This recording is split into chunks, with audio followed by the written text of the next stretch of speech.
Matt Bryson, Wedbush analyst covering AMD. Matt, so data center, perhaps not too much of a problem. I don't know if that number being a little bit light of consensus, if you're taking a little issue matters. Embedded also pretty much in line, gaming in line, but that client number strong, similar to what we saw from Intel, but AMD, of course, has been gaining share.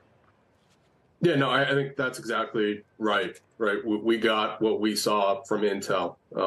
Actually, their enterprise number was slightly ahead of my expectation, but I really think it's going to depend on what they give us during the call, even more than guidance, the commentary they give us around what they expect from data center, both in the second half and then 2024 is I think, really what's going to dictate what the stock does from here.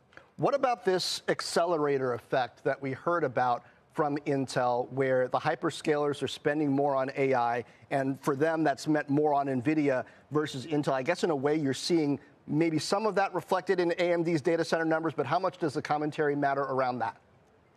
Oh, I think it matters a ton. So I think it both matters in that AMD has set up a relatively aggressive trajectory for data center in the back half. With the numbers they gave us, it looks like if they're going to keep that guidance, you're going to have to see a sharper lift in Q4 for that data center group. At the same time, it's going to matter what they have to say around AI for 2024. I think one of the things that really worked out well for Intel was talking about having $1 billion plus in backlog that would hypothetically ship in 2024. If AMD gives us similar or better commentary, I think that's going to matter for the stock.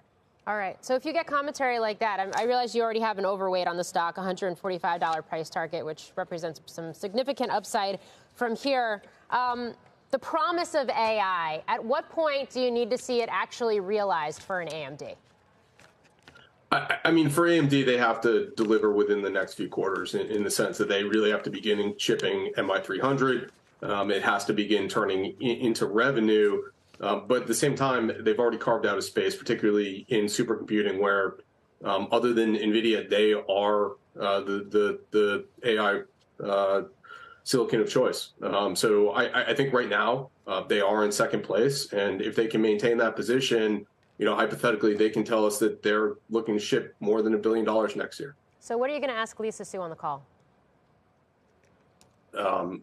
Where is MI300 and what does revenue look like next year? And on that data center side of things, on the CPU side, where it seems like you have an advantage against Intel, when do we get to see that advantage manifest in the next wave of revenue growth?